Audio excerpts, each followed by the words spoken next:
Good morning everyone. આપ સૌ કુશળ મંગળ હશો. બહુ જ જલ્દી આપણે ફેસ ટુ ફેસ મળશું તેવી અપેક્ષા રાખું છું. આજનું આપણે ઓનલાઈન સેશન ચાલુ કરી રહ્યા છીએ. કોમ્પ્યુટરમાં આપણે લેસન 4 ચાલુ કર્યું હતું, ઈ કોમર્સનો પરિચય, જેમાં ઓલરેડી મેં જે તમને સમજણ આપી દીધી છે એ બધા ટોપિક્સ આપણે એક વખત જોઈ લઈએ. સૌ પ્રથમ મેં તમને ઈ કોમર્સ એટલે શું તેની સમજણ આપી હતી. ત્યારબાદ ઈ કોમર્સના વિનિયોગો વિશે ચર્ચા કરી હતી. ત્યારબાદ પરંપરાગત વ્યવસાય વિરુદ્ધ ઈ કોમર્સ અને ભારતમાં ઈ કોમર્સ વિશે ચર્ચા કરી હતી. ત્યારબાદનું જે સેશન હતું તેમાં ઈ કોમર્સના ફાયદાઓ અને તેની મર્યાદા વિશે ચર્ચા કરી હતી. અત્યાર સુધીમાં આપણે આટલું ક્લિયર કર્યું છે. હવે આપણે જે નેક્સ્ટ ટોપિક લેવાનો છે એ છે ઈ કોમર્સની વ્યાવસાયિક પ્રતિકૃતિઓ, કે જેને કહેવામાં આવે છે ઈ કોમર્સ મોડેલ્સ. હવે એના વિશે હું તમને સમજણ આપીશ અને આપણે આગળ વધીશું. ઈ કોમર્સની પ્રતિકૃતિ એટલે મોડેલ એવું કહી શકાય. ઈ કોમર્સની પ્રતિકૃતિ કે મોડેલ જે છે તે ઈ કોમર્સમાં સમાવિષ્ટ પક્ષ અને ઈ કોમર્સ દ્વારા પૂરી પાડવામાં આવતી પ્રવૃત્તિઓ તથા સેવાઓના આધારે વ્યાખ્યાયિત કરવામાં આવે છે. ઈ કોમર્સમાં અનેક વ્યાવસાયિક પ્રતિકૃતિઓ દર્શાવવામાં આવી છે, પણ અહીં રજૂ કરવામાં આવેલ પ્રતિકૃતિઓ સૌથી વધારે ઉપયોગી છે અને પ્રચલિત પણ છે. ઈ કોમર્સની પ્રતિકૃતિઓનું જ્યારે પણ વર્ગીકરણ કરવામાં આવે છે ત્યારે તેનું વર્ગીકરણ સામાન્ય રીતે કોને માલ વેચે છે તેના બેઝ ઉપર કરવામાં આવે છે. ઈ કોમર્સની મુખ્ય વ્યાવસાયિક પ્રતિકૃતિઓ એટલે કે ઈ કોમર્સના મોડેલ્સ જે છે એમાં સૌ પ્રથમ આવે છે વ્યવસાયથી ગ્રાહક, સેકન્ડ આવે છે વ્યવસાયથી વ્યવસાય, નેક્સ્ટ વન ગ્રાહકથી ગ્રાહક અને ફોર્થ વન ગ્રાહકથી વ્યવસાય. આમ 4 મોડેલ જે છે એ મુખ્ય વ્યાવસાયિક 4 મોડેલ જે છે એ આપણે હવે 1 બાય 1 કરીશું. હવે તેની વિગતવાર ચર્ચા આપણે કરશું. સૌ પ્રથમ પહેલું જે મોડેલ આવે છે તે છે વ્યવસાયથી ગ્રાહક, જેને ઇંગ્લિશમાં બિઝનેસ ટુ કન્ઝ્યુમર તરીકે ઓળખવામાં આવે છે, જેને ટૂંકમાં B2C તરીકે પણ ઓળખવામાં આવે છે. ઇન્ટરનેટ દ્વારા વેબસાઇટના ઉપયોગથી જે વ્યવસાય કે સંસ્થાઓ ગ્રાહકોને તેમના ઉત્પાદનો કે સેવાઓનું વેચાણ કરે છે તેમના માટે આ મોડેલ એટલે કે વ્યવસાયથી ગ્રાહક બિઝનેસ ટુ કન્ઝ્યુમર મોડેલ ખૂબ જ ઉપયોગી પુરવાર થાય છે. ગ્રાહકો કોઈ પણ સ્થળેથી કોઈ પણ સમયે કોઈ પણ પ્રકારની ભૌગોલિક મર્યાદાના નડતર વગર ઉત્પાદન કે સેવાઓ પસંદ કરી અને તેનો તત્કાલ ઓર્ડર આપી શકે છે. પર વસ્તુ વેચનાર પોતાના ઉત્પાદનનું વેચાણ કોઈ પણ મધ્યસ્થી વિના સીધું જ ખરીદનારને કરી શકે છે. એટલે કે વચ્ચેની આખી ચેનલ અહીંયા આવતી નથી, જેને કારણે જે પણ વસ્તુ હોય તેની કિંમતમાં નોંધપાત્ર ઘટાડો, એનું કોસ્ટિંગ નીચું થઈ જાય છે. અહીં ખરીદનાર એક સ્વતંત્ર ગ્રાહક હોય છે. ઇન્ટરનેટ પર વ્યવસાયથી ગ્રાહક પ્રકારની પ્રતિકૃતિ સૌથી વધારે પ્રમાણમાં જોવા મળતી હોય છે. વ્યવસાયથી ગ્રાહક પ્રતિકૃતિમાં ઉત્પાદન સરળતાથી અને ઝડપથી ખરીદી શકાતા હોવાને કારણે આજકાલ ગ્રાહકોમાં સૌથી વધુ ફેમસ જો કોઈ મોડેલ ઈ કોમર્સનું હોય તો તે B2C છે. B2C પ્રતિકૃતિમાં ઘણી બધી સેવાઓનો સમાવેશ કરવામાં આવે છે. જે અલગ અલગ પ્રકારની સેવાનો સમાવેશ કરવામાં આવે છે તેમાં વસ્તુના છૂટક વેચાણ, ઓનલાઈન બેન્કિંગ, મકાનની લે વેચ, પરિવહનની સુવિધાઓ વગેરેનો સમાવેશ કરવામાં આવે છે. B2C ના ઉદાહરણ આપણે જોઈએ તો તમે પણ એ વેબસાઇટના નામ ઓલરેડી સાંભળેલા જ હશે, પણ આપણને ખ્યાલ ન હોય, તમને લોકોને એ ખ્યાલ ન હોય કે આ કયું મોડેલ છે, આ વેબસાઇટ છે એ કયા મોડેલ અંતર્ગત કાર્ય કરે છે. હવે હું તમને નામ આપી રહી છું એટલે તમને તરત જ ખ્યાલ આવશે કે આ વેબસાઇટનો ઉપયોગ આપણે પણ કરેલો છે, પણ આપણને ખબર નહોતી, તમને લોકોને ખ્યાલ નહોતો કે આ જે વેબસાઇટ છે એ કયા મોડેલ અંતર્ગત રજૂ કરવામાં આવે છે. B2C ના જે ઉદાહરણ છે તેમાં મુખ્યત્વે જે બહુ જ ફેમસ વેબસાઇટ છે તેમાં www.amazon.com, www.radiff.com, www.febmart.com અને www.flipkart.com નો સમાવેશ થાય છે. આ હતું B2C મોડેલ. સૌથી વધારે ઉપયોગમાં લેવાતું ગ્રાહક દ્વારા જો કોઈ મોડેલ હોય તો તે છે B2C. ડાયરેક્ટ બિઝનેસ, કોઈ પણ ઉત્પાદક ગૃહ હોય છે તે જ ગ્રાહકને સીધો માલ વેચતું હોય છે.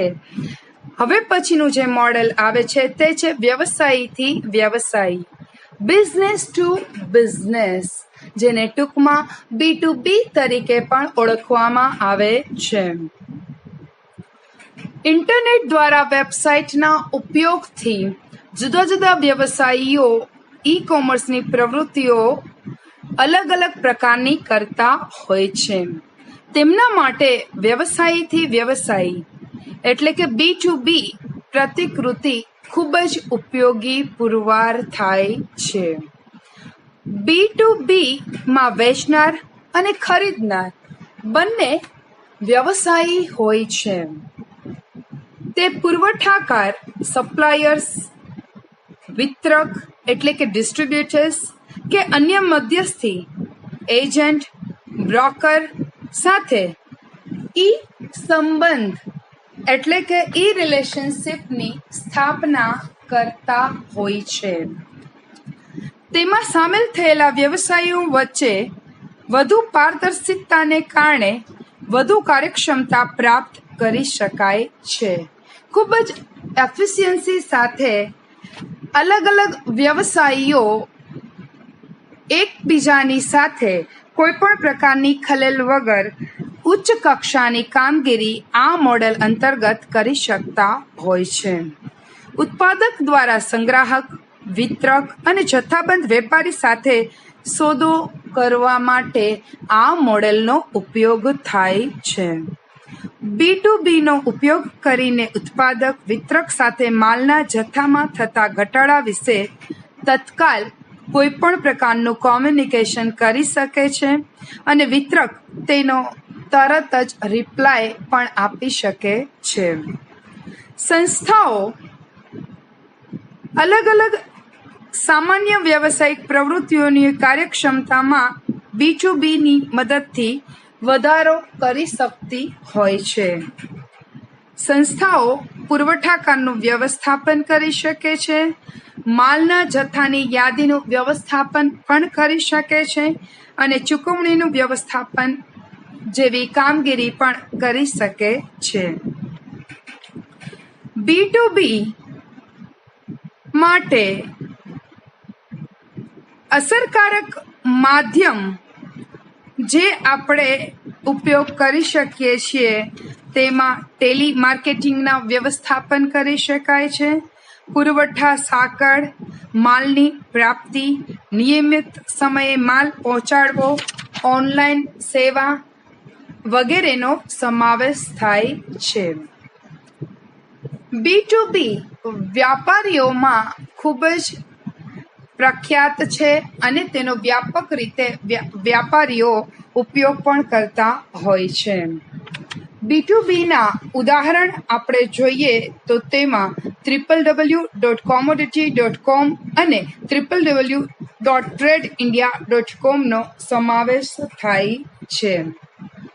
MCQમાં પરીક્ષામાં ફાઇનલ એક્ઝામમાં બોર્ડની પૂછાઈ શકે તેવો પ્રશ્ન B2Bમાં ઉદાહરણ B2B મોડેલના ઉદાહરણ તરીકે કઈ વેબસાઇટ કાર્યરત છે અથવા તો કઈ વેબસાઇટ તેના ઉદાહરણ રૂપે મૂકી શકાય, તો તેમાં તમારે લખવાનું રહેશે www.commodity.com અને www.tradeindia.com. એટલે એમાં www.commodity.com હોય અને બીમાં www.tradeindia.com હોય. C A અને B બંને અને D એક પણ નહીં, તો તમારે સાચો જવાબ C લખવાનો રહે છે. એટલે અમુક જે આ મોડેલની જ્યારે આપણે ચર્ચા કરીએ છીએ ત્યારે ખાસ યાદ રાખવાનું, એવો પરીક્ષામાં પ્રશ્ન પણ પૂછાઈ શકે કે ઈ કોમર્સનું સૌથી વધારે વપરાતા મોડેલનું નામ આપો. તો ઈ કોમર્સનું સૌથી વધુ વપરાતું અને સૌથી વધુ ફેમસ જો કોઈ મોડેલ થયું હોય તો એ સૌ પ્રથમ જે આપણે મોડેલ કર્યું તે B2C છે. હવે આપણે ત્રીજા મોડેલ વિશે ચર્ચા કરીશું. ઈ કોમર્સની ત્રીજી પ્રતિકૃતિ હું તમને લોકોને એના વિશે સમજણ આપીશ. ગ્રાહકથી ગ્રાહક, it means consumer to consumer, જેને ટૂંકમાં C2C તરીકે ઓળખવામાં આવે છે. ઇન્ટરનેટ દ્વારા વેબસાઇટના ઉપયોગથી જુદા જુદા ગ્રાહકો ઈ કોમર્સની અલગ અલગ પ્રવૃત્તિઓ કરતા હોય છે. તેમના માટે C2C મોડેલ જે છે એ ખૂબ જ ઉપયોગી બની રહે છે. C2C પ્રતિકૃતિ કોઈ પણ ત્રાહિક પક્ષની સંડોવણી વગર ઓનલાઈન હરાજી અને જાહેરાત દ્વારા તે ગ્રાહકોને પરસ્પર સોદા કરવાની સુવિધા પૂરી પાડે છે. ડાયરેક્ટ ગ્રાહક જ ગ્રાહક સાથે કોઈ પણ પ્રકારનું ખરીદ અને વેચાણ કરી શકે છે. અહીંયા કોઈ પણ મોટી સંસ્થા કાર્યરત હોતી નથી. ઓનલાઈન હરાજી અને જાહેરાત દ્વારા ગ્રાહકોને પરસ્પર સોદા કરવાની ફેસિલિટીઝ જે છે અહીં પ્રોવાઈડ કરવામાં આવે છે. Consumer to consumer, it means C2C website પર ઉપયોગ કરતા વેચનાર કે ખરીદનાર કોઈ પણ પક્ષ બની શકે છે. એટલે કે બાયર અને સેલર કોઈ પણ આમાં કોઈ પણ વ્યક્તિ પોતાની વસ્તુ વેચવા માટે મૂકી શકે છે અને કોઈ પણ વ્યક્તિ તે વસ્તુ ખરીદવા માટે સ્વતંત્ર હોય છે. જો આપણે કોઈ ઉત્પાદન વેચવું હોય તો તેને હરાજી માટેની વેબસાઇટ પર યાદી સ્વરૂપે મૂકી શકાય છે અને અન્ય વ્યક્તિઓ તેમના માટે બોલી લગાવે છે. જ્યારે કોઈ પણ વ્યક્તિ વસ્તુ વેચવા માટે મૂકે તો તેને વેચનાર એટલે કે ઓક્સિનિયર તરીકે ઓળખવામાં આવે છે. અને જ્યારે જે કોઈ પણ વ્યક્તિ તે વસ્તુ લેવા માટે બોલી લગાવે તો તેને ખરીદનાર એટલે કે બીડર, બોલી લગાવનાર બીડર તરીકે ઓળખવામાં આવે છે. ગ્રાહકથી ગ્રાહક એટલે કે C2C પ્રતિકૃતિના ઉદાહરણ આપણે જોઈએ હવે, જેમાં સમાવેશ થાય છે www.ebay.com, www.olx.com, www.olx.in, www.quicker.com. OLX નું નામ તો તમે લોકોએ બહુ જ સાંભળ્યું હશે. ગ્રાહકથી ગ્રાહક પ્રતિકૃતિ ધરાવતી અને વિવિધ પ્રકારની વસ્તુ ખરીદવા માટેની પ્રચલિત વેબસાઇટ www.ebay.in છે. પાઠ્યપુસ્તકમાં તેનું હોમ પેજ આપણને જોવા પણ મળે છે. તમે જે પાઠ્યપુસ્તકમાં એ પેજ જોવો તો એમાં તમને ebay.com જે છે એ જોવા મળશે અને એમાં તમને જે બધા કન્ટેન્ટ્સ આવે છે તેના વિશે હું તમને થોડી સમજણ આપીશ. મુખ્ય વિન્ડોની ડાબી બાજુ વિવિધ ઉત્પાદનોને વર્ગીકૃત સ્વરૂપે દર્શાવેલ આપણને એ વેબસાઇટમાં જોવા મળે છે. ઉપયોગકર્તા ઈચ્છા અનુસાર મનપસંદ વર્ગને પસંદ કરી શકતા હોય છે. ઉપયોગકર્તા વેબસાઇટમાં વિન્ડોની સૌથી ઉપરના ભાગમાં આપેલ સર્ચ ટૂલનો ઉપયોગ કરીને પણ વિવિધ વર્ગોમાંથી નિશ્ચિત વસ્તુને શોધી શકે છે. આપણને અહીં બુકમાં લેપટોપ અને ટેબ્લેટ વિકલ્પ જો આપણે પસંદ કરીએ તો આપણને લેપટોપની યાદી જોવા મળે, ટેબ્લેટ પસંદ કરીએ તો ટેબ્લેટની, એટલે કે જે પણ વર્ગ ત્યાં આપેલા હોય, કેટેગરી આપેલી હોય એ આપણે સિલેક્ટ કરીએ તો તેના અનુસંધાને તમામ માહિતી આપણને ત્યાં જોવા મળતી હોય છે. જો આપણે લેપટોપની પસંદગી કરીએ અને તેના ઉપર ક્લિક કરીએ તો આપણને એક અલગ સ્ક્રીન જોવા મળે છે. અને જો આપણે એ લેવું હોય તો તેની નીચે આપણને બાય ઇટ નાવ નામનું બટન જોવા મળે છે. એના ઉપર ક્લિક કરીએ એટલે એ વસ્તુને ખરીદી શકાય છે. અને જો એના પછી બીજી કોઈ વસ્તુ લેવી હોય અથવા તો તમારે એ વસ્તુ પણ લેવી છે તો તમારે નેટ ઉપરના આભાસી બાસ્કેટમાં તે વસ્તુને ઉમેરવી પડે છે. નેટ ઉપરના આભાસી બાસ્કેટને શોપિંગ કાર્ટ તરીકે ઓળખવામાં આવે છે. માટે એડ ટુ કાર્ટ નામનો વિકલ્પ જો આપણને જોવા મળે તો એની ઉપર ક્લિક આપીએ એટલે એ વસ્તુ શોપિંગ કાર્ટમાં ઉમેરાઈ જાય છે. આ જ પ્રકારે જે વસ્તુઓ લેવી હોય તે પસંદ કરીને જેટલી પણ વસ્તુ લેવી છે તે તમામ ઉપર ક્લિક આપીને એડ ટુ શોપિંગ કાર્ટ ઉપર ક્લિક આપી અને શોપિંગ કાર્ટમાં ઉમેરી શકાય છે. શોપિંગ કાર્ટમાં વસ્તુ ઉમેરી શકાય છે. કોઈ પણ વસ્તુ ઉમેરેલી છે એને તમારે દૂર કરવી હોય તો દૂર પણ કરી શકાય છે. અને તમે જે વસ્તુ ઉમેરી છે તેના જથ્થામાં એટલે કે ક્વોન્ટિટીમાં કોઈ પણ પ્રકારનો ફેરફાર કરવો હોય તો પણ કરી શકાય છે. એવું જરૂરી નથી હોતું કે શોપિંગ કાર્ટમાં જે પણ વસ્તુ ઉમેરીએ તે આપણે લેવી જ પડે. આપણે શોપિંગ મોલમાં જ્યારે શોપિંગ કરવા જઈએ છીએ ત્યારે આપણને ટ્રોલી આપવામાં આવે છે. એ ટ્રોલી અથવા તો શોપિંગ બાસ્કેટ આપવામાં આવે છે. તો એમાં જ્યારે કોઈ પણ વસ્તુ આપણે મૂકીએ છીએ, લાસ્ટ કાઉન્ટર ઉપર આપણે જઈએ તો એમાંથી આપણને એમ થાય કે જેટલી બધી વસ્તુ લીધી છે એમાંથી 2-3 વસ્તુ કાઢી નાખવી છે અને ઓલ ઓફ સડન કોઈ નવી વસ્તુ ઉમેરવી છે તો ઉમેરી શકાય છે. લાઈક આપણે ઇન્ટરનેટ ઉપર જ્યારે શોપિંગ કરીએ છીએ ઈ કોમર્સના માધ્યમથી ત્યારે ત્યાં પણ આપણને એક આભાસી બાસ્કેટ આપવામાં આવે છે. એટલે આપણે વસ્તુ ઉમેરી પણ શકીએ છીએ અને એમાં કોઈ પણ એવી રીતે ફેરફાર કરવા હોય તો કરી શકાય છે. અંતે વેબસાઇટ પર વસ્તુનો ઓર્ડર આપતા પહેલા તે વેબસાઇટ પર રજીસ્ટ્રેશન કરીને લોગિન થવું પડતું હોય છે.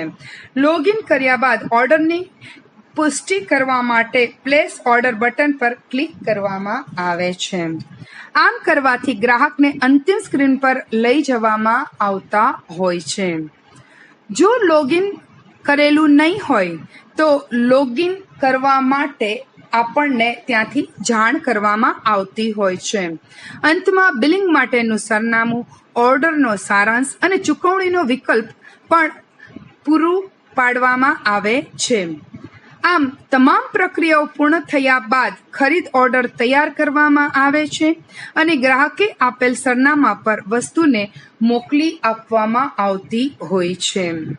વેબસાઇટમાં ચૂકવણી માટે માલ મેળવ્યા બાદ ચૂકવણીનો એટલે કે કેશ ઓન ડિલિવરી વિકલ્પ પણ આપવામાં આવતો હોય છે, જેના દ્વારા ગ્રાહક ખરીદેલું ઉત્પાદન પોતાના સરનામા ઉપર મેળવ્યા બાદ પૈસાની ચૂકવણી કરી શકે છે.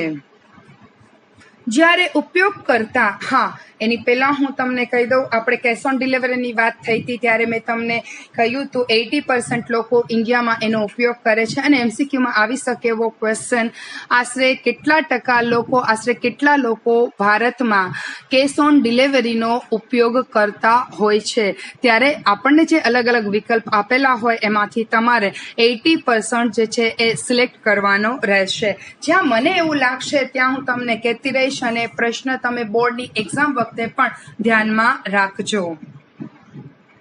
જ્યારે ઉપયોગ કરતા કોઈ પણ બુક કેટેગરી પર ક્લિક કરે છે ત્યારે તેમાં લેખકનું નામ, કિંમત, વાચકો દ્વારા બુકને આપવામાં આવેલ રેટિંગ, પુસ્તકના પ્રતિભાવ, પ્રકાશકનું નામ, ISBN વગેરે પ્રકારની વિગતો જોવા મળતી હોય છે અને તેના આધારે પુસ્તકના તમામ વર્ણનના આધારે ગ્રાહક એના વસ્તુની ખરીદી કરી શકે છે, એ પુસ્તકની ખરીદી કરતા હોય છે.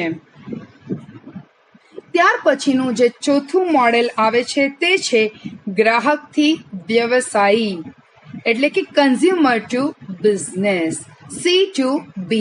ઈ-કોમર્સમાં સૌથી ઓછું વપરાતું જો કોઈ મોડેલ હોય તો તે C2B એટલે કે કન્ઝ્યુમર ટુ બિઝનેસ છે. ઇન્ટરનેટ દ્વારા વેબસાઇટના ઉપયોગથી ગ્રાહક વડે ઉત્પાદન કે સેવાની કિંમત નક્કી કરવામાં આવે છે. તેમના માટે ગ્રાહકથી વ્યવસાય પ્રતિકૃતિ ઉપયોગી પુરવાર થાય છે. અહીં ગ્રાહક જે છે એ કોઈ પણ ઉત્પાદન કે સેવાની કિંમત નક્કી કરતો હોય છે. ગ્રાહકથી વ્યવસાયી એટલે કે કન્ઝ્યુમર ટુ બિઝનેસ પ્રતિકૃતિ એને આપણે અવળી હરાજી તરીકે પણ ઓળખી શકીએ. ગ્રાહકથી વ્યવસાયી કન્ઝ્યુમર ટુ બિઝનેસ C2B પ્રતિકૃતિમાં ગ્રાહક દ્વારા ચૂકવણી નક્કી કરવામાં આવતી હોય છે અને સંસ્થા નક્કી કરે કે જે પણ કિંમત ગ્રાહક દ્વારા કરવામાં આવી છે, બોલી લગાવવામાં આવી છે, તેને સ્વીકારવી કે નહીં તે સંસ્થા દ્વારા નક્કી કરવામાં આવે છે. ગ્રાહકથી વ્યવસાયી કન્ઝ્યુમર ટુ બિઝનેસ પ્રતિકૃતિમાં ગ્રાહકને પરવડી શકે તે પ્રકારે અથવા નિશ્ચિત ઉત્પાદન કે સેવા માટે તેઓ ચૂકવવા ઈચ્છતા હોય તે કિંમતથી વ્યાપક શ્રેણીમાં ઉત્પાદન અને સેવાની પસંદગી મળતી હોય છે. સંસ્થાઓ ગ્રાહકને ઉત્પાદન કે સેવા આપવા માટે બોલી લગાવે છે. આ પ્રકારની પદ્ધતિ ભાવતાલના સમયમાં ઘટાડો કરવામાં મદદરૂપ પણ પુરવાર થાય છે. આ પદ્ધતિ અંતર્ગત ગ્રાહક અને સંસ્થા બંનેની ફ્લેક્સિબિલિટીમાં નોંધપાત્ર વધારો થતો જોવા મળે છે. ખરીદીની સામાન્ય પ્રક્રિયાને ઉલટાવવા માટે C2B પ્રતિકૃતિ ઇન્ટરનેટનો ઉપયોગ કરે છે.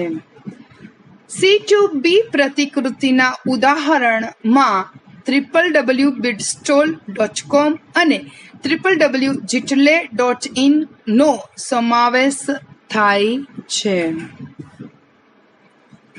હવે આપણે આ મુખ્ય 4 મોડેલ જોયા. હવે એ જે છે ઈ કોમર્સના આપણે જે આ 4 મોડેલ જોયા તે વ્યવસાયના સંદર્ભમાં 4 મોડેલ જોયા. હવે આપણે ઈ કોમર્સના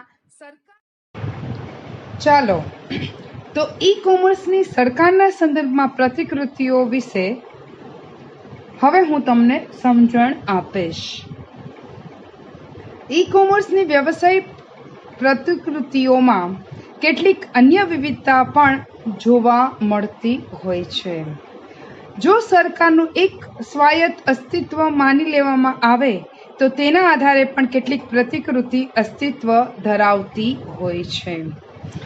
ઈ કોમર્સની સરકારના સંદર્ભમાં પ્રતિકૃતિઓ એટલે કે જે મોડેલ વ્યાખ્યાયિત કરવામાં આવ્યા છે તેમાં જેનો સમાવેશ થાય છે તેમાં સૌપ્રથમ આવે છે સરકારથી વ્યવસાયી એટલે કે ગવર્મેન્ટ ટુ બિઝનેસ, કે જેને G2B તરીકે પણ ઓળખવામાં આવે છે.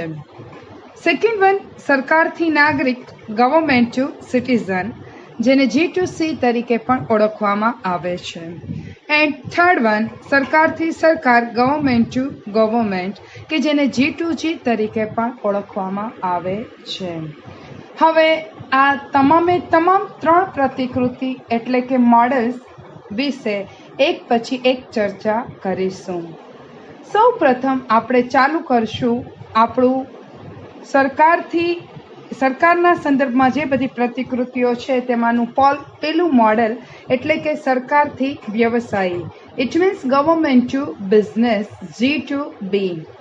સરકારી વેબસાઇટના વિશાળ નેટવર્કનો ઉપયોગ કરીને સરકાર દ્વારા વ્યવસાયી સંસ્થાઓને પૂરી પાડવામાં આવતી સેવાઓ અને માહિતીને સરકારથી વ્યવસાયી એટલે કે G2B પ્રતિકૃતિ તરીકે ઓળખવામાં આવે છે.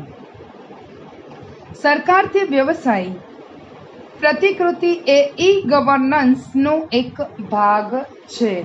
ઈ-ગવર્નન્સનું આખું નામ ઇલેક્ટ્રોનિક ગવર્નન્સ છે. સરકારથી વ્યવસાયી એટલે કે G2B પ્રતિકૃતિ ધરાવતી વેબસાઇટ પરથી વ્યવસાયી સંસ્થાને સંબંધિત અલગ પ્રકારની માહિતી મેળવી શકે છે. વ્યવસાય નીતિને લગતી માહિતી મેળવી શકે છે. વ્યવસાય શરૂ કરવાની મંજૂરી ગવર્મેન્ટ પાસેથી લેવાની હોય તો તે લઈ શકે છે. વ્યવસાયના સેટઅપ માટેની જરૂરિયાતો, અન્ય વિવિધ પ્રકારના વિવરણો વગેરે પ્રકારની અને સમયાંતરે સરકાર પોતાના જે પણ વ્યવસાયી હોય છે તેમના માટે અવનવી યોજનાઓ મૂકતા હોય છે તો તેની માહિતી પણ આ મોડેલ અંતર્ગત સમાવિષ્ટ કરવામાં આવે છે. આ પ્રકારની વેબસાઇટ પર સરકારી કાર્યાલયોને લગતા વિવિધ ફોર્મ ભરીને પણ રજૂ કરી શકાતા હોય છે. ભારત સરકારના કરવેરા વિભાગની વેબસાઇટ MCQમાં અગેઇન આ રિપીટ કરું છું અહીંયા કે ધ્યાનમાં રાખજો, આ પ્રશ્ન MCQમાં આવી શકે તેવું છે. ભારત સરકારના કરવેરા વિભાગની વેબસાઇટનું નામ શું છે? પાઠ્યપુસ્તકમાં G2Bમાં કઈ વેબસાઇટનું હોમ પેજ મૂકવામાં આવ્યું છે તો તમારે જવાબ આપવાનો રહેશે www.incometaxindia.gov.in પર, એટલે કે આ જે વેબસાઇટ પર છે તેના પર કરવેરાને લગતા વિવિધ નિયમો, વિવિધ ફોર્મ અને કરવેરાના ઓનલાઈન, કરવેરા એટલે ટેક્સીસ, કરવેરાના ઓનલાઈન રિટર્ન ભરવા માટેની સુવિધા જોવા મળે છે. આ વ્યવસાયી પ્રતિકૃતિ ઈ-ગવર્નન્સની એક પહેલ રૂપે જોવામાં આવે છે. પાઠ્યપુસ્તકમાં તમને www.incometaxindia.gov.in નું હોમ પેજ જોવા મળે છે.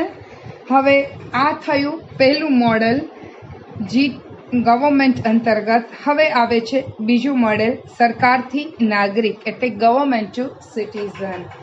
ગવર્મેન્ટ પોતાના નાગરિકો માટે પણ સમયાંતરે અલગ પ્રકારની ઘણી યોજનાઓ અમલમાં મૂકતી હોય છે. તેના વિશેની માહિતી સરકાર જે છે તે આ મોડેલ અંતર્ગત આપતી હોય છે, જેનો G2Cમાં સમાવેશ કરવામાં આવે છે. સરકારી વેબસાઇટના વિશાળ નેટવર્કનો ઉપયોગ કરીને સ્વતંત્ર નાગરિકને સારી અને અસરકારક સેવાઓની સુવિધા આપતી વેબસાઇટને G2C મોડેલ તરીકે ઓળખવામાં આવે છે. સરકારથી નાગરિક એ પણ ઈ-ગવર્નન્સનો એક ભાગ જ છે. સરકારથી નાગરિક પ્રતિકૃતિ દ્વારા જુદા જુદા સરકારી ખાતાઓ, વિવિધ કલ્યાણકારી યોજનાઓ તથા નાગરિકોને ઉપયોગી અનેક પ્રકારના અરજીપત્રકો પ્રકારની માહિતી નાગરિકોને પૂરી પાડવામાં આવે છે. ગુજરાત સરકારે નાગરિકોને ઉપયોગી થવાના હેતુસર Gujarat state wide area network નામનું પોતાનું નેટવર્ક પણ ડેવલપ કરેલું છે. અગેઇન G2C જે છે એને ગવર્મેન્ટ ટુ સિટીઝન તરીકે ઓળખવામાં આવે છે અને એ ગવર્મેન્ટનો જ એક ભાગ છે આ યોજના, જેના દ્વારા ગવર્મેન્ટ પોતાની અલગ પ્રકારની માહિતી, યોજનાઓ ગ્રાહકો એટલે કે સિટીઝન નાગરિકો સુધી પહોંચાડે છે. અને એ માટે ગુજરાત સરકારે પણ પહેલ કરી અને પોતાનું એક આખું નેટવર્ક ડેવલપ કરેલું છે, જેનું નામ છે GSWAN. MCQમાં આવી શકે એવો ક્વેશ્ચન, GSWAN નું આખું નામ શું છે? તો Gujarat state wide area network. Gujarat સરકારની ગવર્નન્સની પહેલરૂપ ઓનલાઈન નેટવર્ક વેબસાઇટ www.gswan.gov.in પર નાગરિકને અસરકારક સેવાઓ આપતી સુવિધા જોવા મળે છે. તમને પાઠ્યપુસ્તકમાં www.gswan.gov.in નું હોમ પેજ પણ તમને જોવા મળે છે. એના પછીનું ત્રીજું જે છે એ મોડેલ આવે છે સરકારથી સરકાર. It means G2G, government to government. એક સરકારી સંસ્થા, એજન્સી કે વિભાગ એ અન્ય સરકારી સંસ્થા, એજન્સી કે વિભાગ સાથે વાણિજ્ય રહિત નોન કોમર્શિયલ સંદેશા વ્યવહાર કરે તેને સરકારથી સરકાર એટલે કે ગવર્મેન્ટ ટુ ગવર્મેન્ટ પ્રતિકૃતિ તરીકે ઓળખવામાં આવે છે. સરકારથી સરકાર એટલે કે ગવર્મેન્ટ ટુ ગવર્મેન્ટ પ્રતિકૃતિ અંતર્ગત કરવામાં આવતું માહિતીનું વિવરણ અલગ અલગ કામગીરીમાં મદદરૂપ બનતું હોય છે, જેમાં ઇન્ફોર્મેશન ટેકનોલોજીને લગતા ખર્ચાઓને ઘટાડવા માટે તેનો વ્યાપક રીતે ઉપયોગ થાય છે. પ્રક્રિયાઓને સુનિયોજિત બનાવવા માટે પણ આ મોડેલનો ઉપયોગ થાય છે અને કાર્યાલયોને વધુ અસરકારક બનાવવા માટે પણ ઉપયોગમાં લેવામાં આવે છે. આમ G2G એટલે કે ગવર્મેન્ટ ટુ ગવર્મેન્ટ મોડેલ જે છે એ એક સરકારી વિભાગ અન્ય સરકારી વિભાગ સાથે કોઈ પણ પ્રકારની કામગીરી કરતું હોય છે આ મોડેલ અંતર્ગત. એટલે કે એક સરકારી વિભાગ બીજા સરકારી વિભાગ સાથે જે કામગીરી કરે છે તેને G2G મોડેલ અંતર્ગત સમાવિષ્ટ કરવામાં આવે છે. આમ આપણે કોમર્સના કુલ 7 મોડેલ જોયા.